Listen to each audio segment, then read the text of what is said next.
Hey, what's up, guys? It's Mixed by 8i, Mixed by 8i dot vision, and today I want to share with you a concept. If I had to pinpoint just one thing that has helped me 10x my mixes, it is called mixing in mono.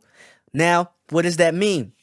Mixing in mono just basically means that we're going from a binaural sound, which means we basically have a left and a right speaker or a left and a right headphone output, and we're just collapsing everything to the center. So there's no stereo. Everything sounds like it's coming out of one speaker, hence mono. Now, the idea of mono mixing actually came out of necessity back in the earlier days of recording. When they were mixing earlier in life, they literally only had one microphone, and with that one microphone, they had to place an entire band around that microphone. So they would have the most important elements, which is what the mic will pick up more. The more important elements would be more centered into the front.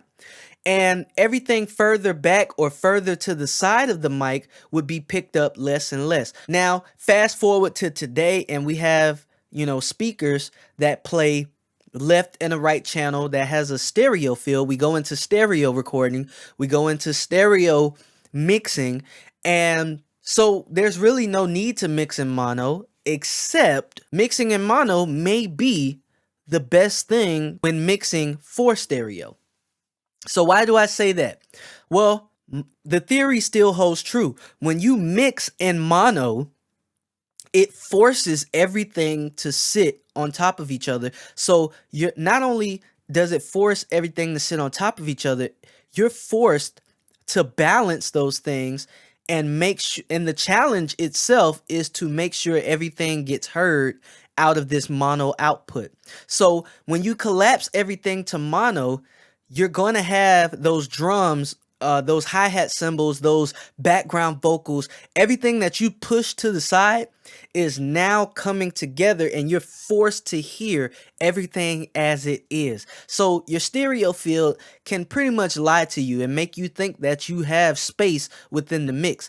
But when you take it out to your car, when you take it out to the clubs, and when you take it, when someone listens on their crappy headphones, they're going to hear a different story from what you heard. So we want to be able to make sure that we're mixing according to that. And the best way to do that is to mix in mono. So when another thing that happens when you mix in mono, you're able to hear phasing issues. How you know you hear phasing issues is that when if everything sounds good in stereo, and then when you collapse it, it either disappears or it sounds washy, yes, you're having phasing issues. So now you have to tweak your panning knobs. You have to make the necessary adjustments in mono to make sure that these elements get heard. Another thing is you're going to hear the EQ or the frequency spectrum a lot better. When I think of EQ, the first thing I think of EQ is balance, right?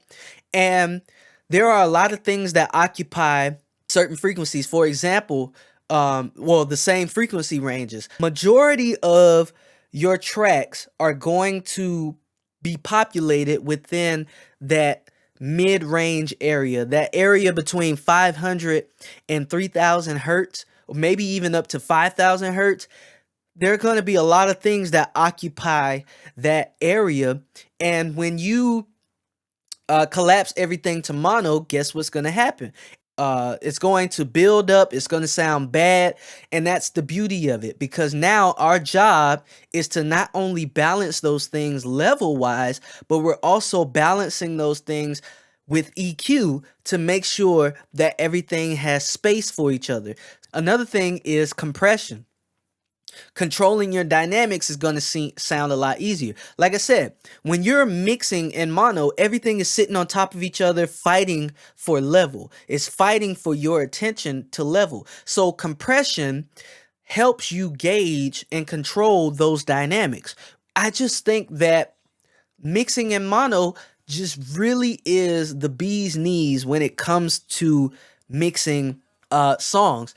And the beautiful thing about it is if you can get your song to sound really good in mono, guess what happens when you take it out into the stereo field? Yeah, it's going to sound magnificent.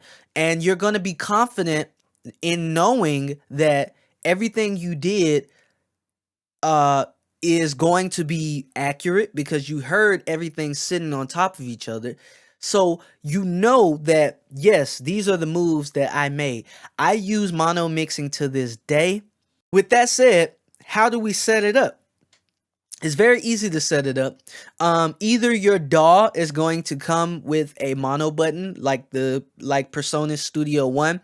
You're able to hit the mono button within the click of a button, and you're able to A/B between mono and stereo. Or you could use the panning knobs. I was using earlier in life the panning knobs on the mix bus.